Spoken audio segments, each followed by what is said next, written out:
So let's take a first look at the Avkans Go software.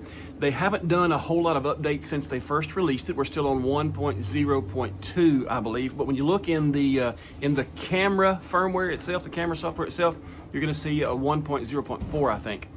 Let's take a first look at the Avkans Go software version. We're going to look at the ability to focus, racking focus in and out, the telephoto, how it zooms in, how it zooms out, what it's going to give us in color reproduction, the contrast, saturation, those kind of sliders. Are they functional yet? Are we getting the development that we need to be able to begin to use this little device as part of our go-to streaming setup? I'm Jason Hoffman. My goal is to help you have the confidence to just press go live. So let's look at some software features for the Avkans Go. Let's look and see where we are there. We'll go through the process of connecting our camera, putting it on Wi-Fi, available devices, we'll choose that device, sets up a Bluetooth and Wi-Fi connection, kill that audio echo there, and then let's look at the setup for this particular camera. If we go all the way to the bottom and look at device information, I'm on software version 1.0.41. So there has been some work done in the software for the camera itself, even if the controlling software, the app software, is still on the second version since they released it. A couple of things about what we find here in the setup. We have our time of flight function on or off, open or close, and that's going to be what gives us such an incredible focus for this camera. Now, we're going to look at in just a little bit about the focus itself and play with it and show some of the features, some of the limitations of it, as a matter of fact. But just knowing that it has that time of flight function, that time of flight sensor that's built in, lets me know that this is going to be capable of doing some incredible focus. So we've got it on autofocus, the zoom to telefocus, telephoto, and wide angle zoom is pretty smooth. The one thing that we don't know, I don't find a way to figure out when I move from optical zoom into the digital zoom. If I telephoto slowly, it hangs there and then starts again, but I don't know which one of those is optical, which is digital. It's just hard to tell. And it's a really good picture, I'll be honest. I'm very impressed with its ability to keep a crisp picture all the way in through its optical and into its digital zoom. We do have some AI settings here. We've got some audio settings that give us some choices here to do some noise cancellation, some noise reduction in our audio. We'll do an audio test on it at some point in the future. For now, we're just looking at the software features. Our gesture recognition is going to be handy if you're in front of the camera and your desire is to control it without touching your device. And so the ability to zoom in or out, a great feature there with gestures.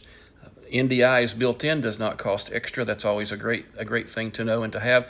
Just know that you will be sending data usage to NDI itself, to the folks who own NDI. That's kind of the arrangement most of these camera manufacturers are coming up with now. SRT is built into this one. That's a good feature because it's such a reliable streaming platform or streaming protocol.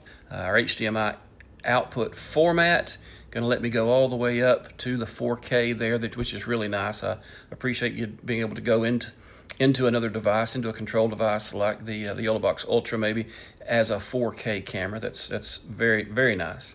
Then our image settings, our contrast and brightness, saturation, sharpness, those sliders are working. The first time I messed with it, I wasn't sure I was getting much of a change at all, but I'm seeing quite a bit of difference as I look through these image settings. I don't see how to set those back to where they were, so I hope that's pretty close. It's not a bad picture, so we'll leave it alone. WDR, I am not clear as to what WDR actually is. It's not an acronym that I'm familiar with. It does change some things in the way the light is handled. I see the brightness kind of brighten up in the dark areas when it's run to the right. BLC is another feature that I am also not familiar with. Don't know what that stands for. Haven't looked through the manual enough to know if they've given us a definition of what this is. Oftentimes, whenever you're just getting things translated from Chinese back into English, we don't have a good crystal clear picture of some of these things just yet. So I'm exposing this to the center of our picture here.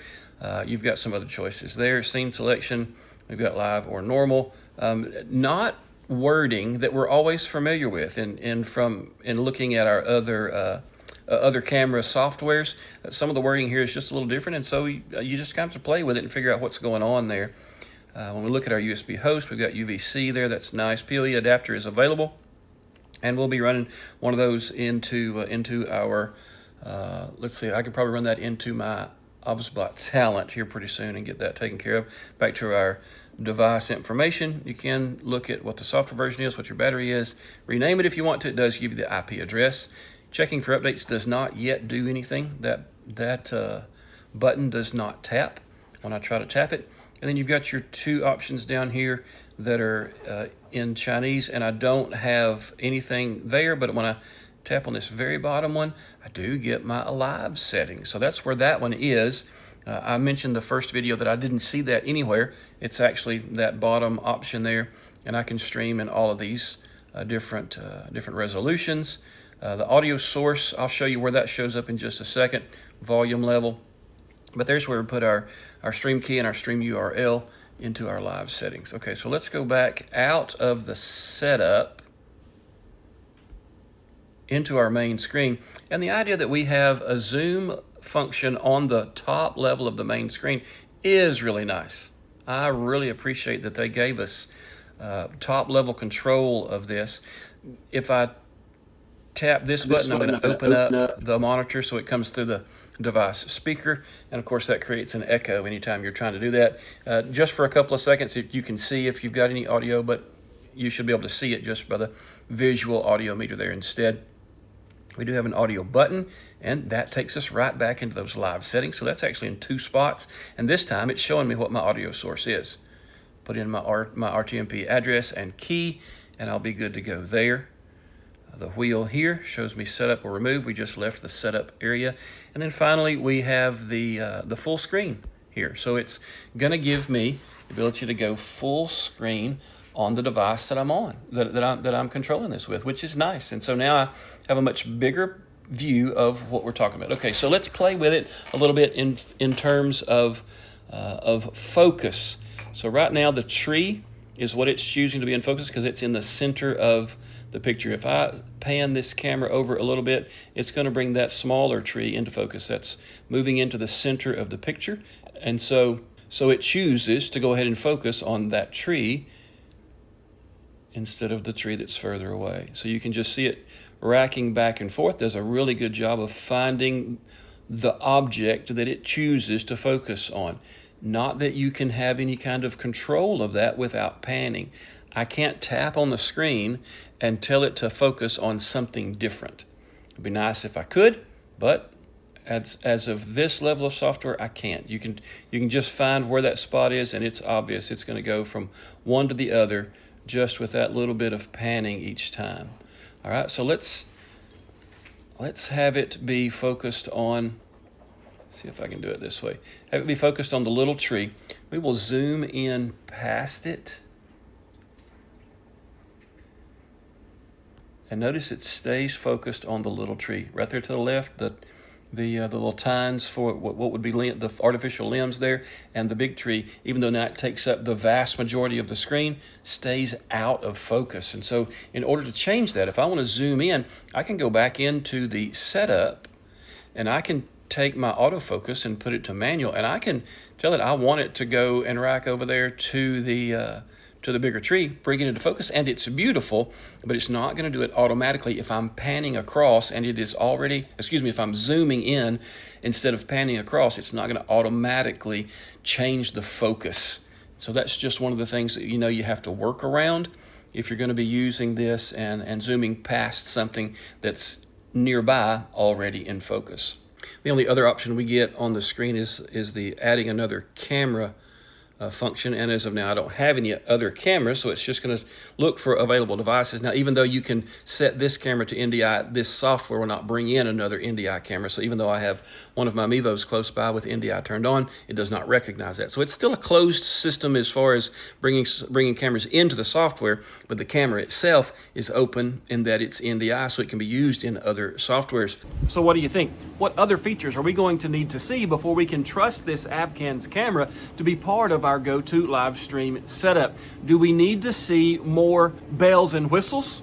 Or do we just need to make sure that it works well in some other piece of software? Software development is one of those hard things for new camera companies to wrap their minds around. They see what it takes to build the hardware, but that's really only just the beginning. You have to have a team of folks who can address the issues that come up for all the needs that different kind of content creators have for both streaming and recording. And that streaming venue, when we talk about mobile live streaming, this is a mobile live streaming camera, we're talking about needing all kinds of different scenario setups that we can make use of this: outdoor, indoor, dark lit, dimly lit, very brightly lit. Will wreak havoc on a software team as they're trying to put out fires or add new features. And so let's talk about it in the comments. What do you think we still need to have for this Avkans to be part of your live streaming setup? He wants to play ball so bad he can't stand it.